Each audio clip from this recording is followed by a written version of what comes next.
So part two. Um, so many years ago, I was involved in a long-term relationship, and we were together for about 13 years. And because it was a romantic, sexualized relationship, there was a lot of sex, and we were both young. Maybe not toward the end, but there was a lot. And so when you engage in an activity like that over and over, uh, any activity that one engages in over and over, one develops certain habits. And one of the habits that I think is pretty common for a person to develop, that I developed, is to say her name. And that relationship ended.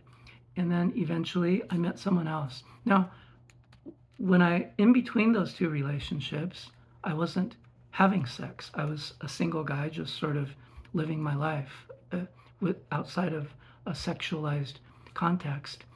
And so when after that relationship, I had no sexual experience until the next person. Yeah, I mean, sexualized experience with another human being, let's say. And so here I am with a new person. And when you meet someone and you start dating, I would say that you're on your best behavior. Another way to say it is like the guards are still a little up. And when I say the guard is up, I don't mean that one is trying to protect oneself, but one is more alert to not say the wrong thing or to say the right thing and so on, right? And pretty soon that kind of relaxes. So we start the new relationship, and eventually there's sexual activity. And I would say about, I don't remember exactly, but 2 to 3 months in, right, the guard starts coming down. The mind gets a little bit sloppier. And then we're having sex. And in the midst of it, something happens that triggers me in a habituated sense, not in any emotional or like I'm fantasizing about the past person, but just habitually, the last person's name comes out of my mouth in the middle of the act. And of course, that's like a boo-boo, yeah? And immediately I was in the doghouse, and she was quite upset. I think she pushed me off, and that ended that. And then it's not like we were living together, so I don't think I heard from her for a couple of days or what have you. And so that was the predicament that we were in. But I'm just going to talk from my end. So that's the predicament I was in. And my initial thought was, uh-oh, I did a boo-boo and I'm in the doghouse. And I don't know if this is going to work out because it's still a fresh relationship. So it's not like we're both deeply invested. So it's not like we're locked in and we're going to work through it. There's no deep commitment at the point. And it's a kind of a bad boo-boo. So she wasn't calling me, or I don't know if we texted, but I don't know if people were texting back then. But anyway, so that was the situation. And I was mostly thinking, oh, I messed up. But I think on the second day I had a thought. And the thought was, she probably is upset, of course, but not so much at what I said. But she's probably upset at herself for being so upset over what happened. Because I clearly said, it's just a habit. And it was just a habit, because after it happened, I said, oh, I'm sorry. It's just a habit. I wasn't thinking about it. It's not reflective of anything inside of me. And so I thought, oh, she's upset, but she's probably more upset at herself for being upset about something, because I believed at the time that she probably wanted to get over it so that we could continue our courtship and continue to develop this relationship that was growing. And it was to me, at least from my side, it seemed like a very wonderful, lovely relationship that was happening. So I thought, so of course I have self-serving motives to try to fix the situation, but I also thought I want to help her to get over being upset. And because I had both those motives, I felt motivated to do something about it. And so one of the things that I've been taught in a professional sense was to practice anticipating other people's thinking. And that was as a teacher. So as a teacher, one poses a question, and before the class even starts, one can reflect on, if I pose this question, what are the likely things that students will say? And if I'm a more masterful teacher, which I'm not, but if I was, I would think, what does this particular student, what's their most likely response to this prompt? And what's this other student's most likely response to this prompt? And so on. This capacity to try to anticipate. And so I was taught to try to anticipate other people's responses. And then based on what I anticipated, to then think through all the options that I had to respond to what I anticipated for them to say.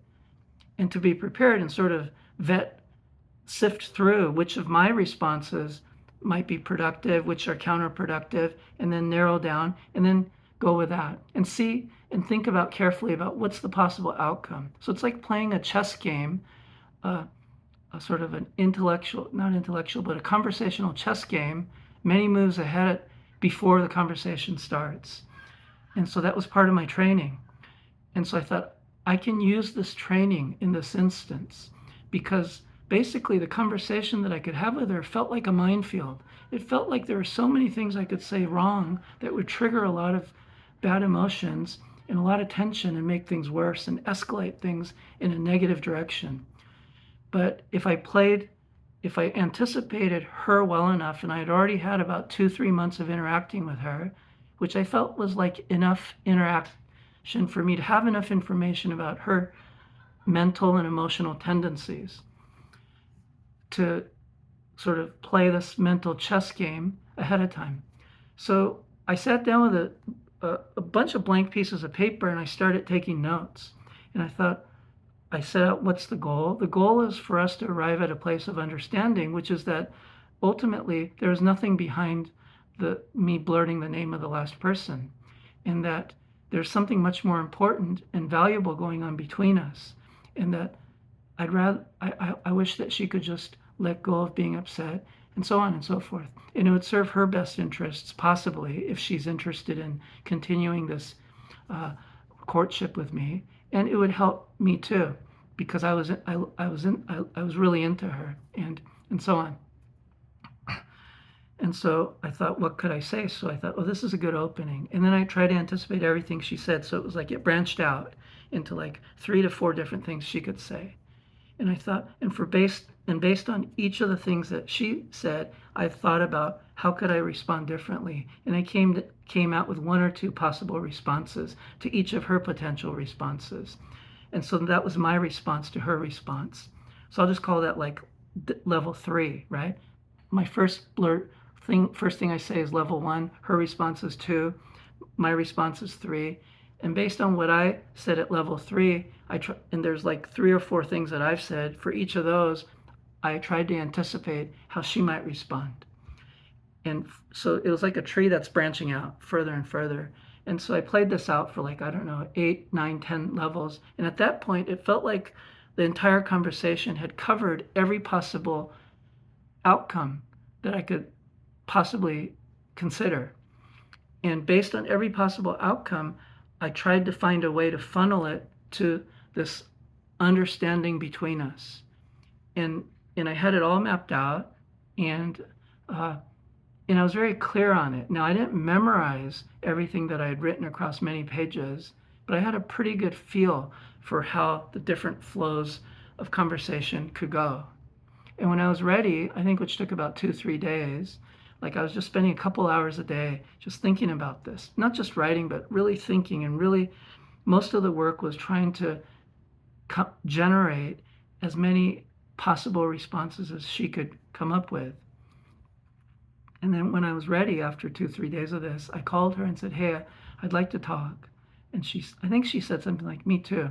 So we got together, and I may be remembering this incorrectly, but at least the first part. But from what I remember, I think that she wanted to say something. I was ready to start it, but I think now that I had initiated talking, I think she was ready, and she said something. And as soon as she said it, it was clear to me, and maybe this is obvious in hindsight, but it wasn't obvious to me beforehand. When she said it, she was already like at level 6 or 7. So it was clear that she had also spent time working through her thinking and her feelings to get sort of to the meat of the conflict, the meat of the tension within her and maybe between us. And she said something. And I thought, oh, she's already there. And so most of the work I didn't have to do. And it turned out that I just had to say a couple of things. She said a couple of things. And I would guess within 3, 4, 5 minutes, maybe 3 minutes, everything was kind of open. And we both were in a place of sort of understanding and acceptance. And it was like, well, thank God we got over that. And there was a sense of relief. And I could see it in her. And it was resolved. So that's the story. And I've shared this story in different contexts.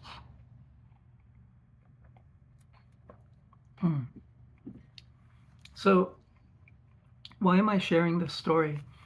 Because one of the things that I'm a firm believer in, or when that happened, now nobody knows, maybe God knows, but I'm someone who believes that that conversation would not have gone so easily and effortlessly had I not put in the time. Of course, had she not put in the time, but from my end, if I had done nothing and just sort of lounged around, watched TV all day and not thought about it or ignored it, I don't believe it would have gone so easily. It's like I had done a lot of work, and apparently she had done a lot of work too.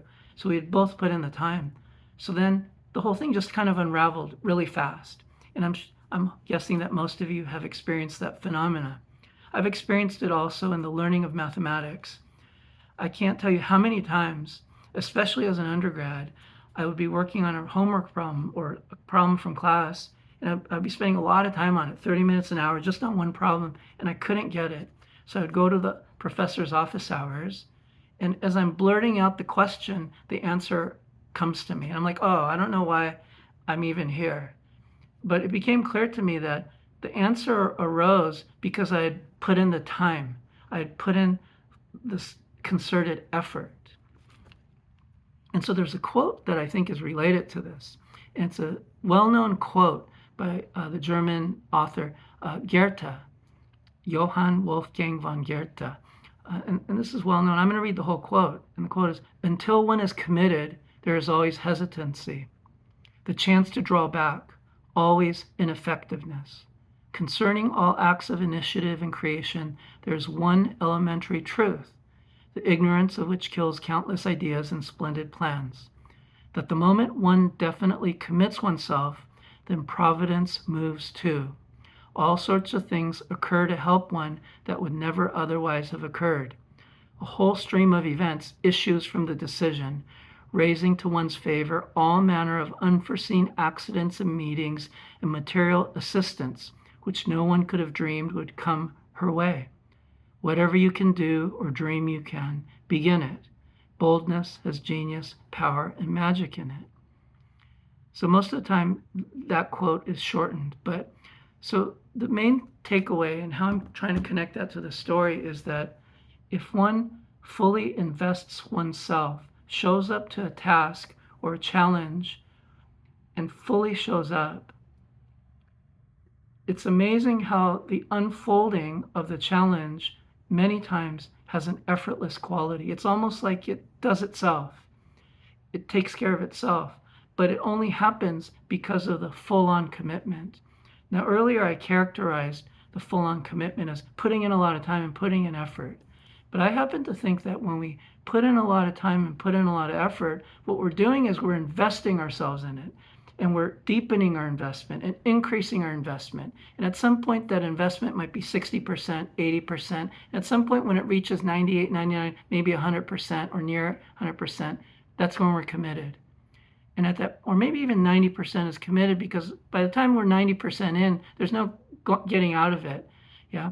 So, but anyway, at some point, when we're committed, that's when things just sort of effortlessly happen. And in the example that I gave, it felt effortless. What I imagined, what I feared to be a 1 or 2 hour argument, tension-filled conversation, turned out to be a 3-4 minute, just, oh, with a deep sense of relief and effortlessness, and oh, I'm so glad it worked out this way. How lovely, how beautiful. So that's the end of this long video.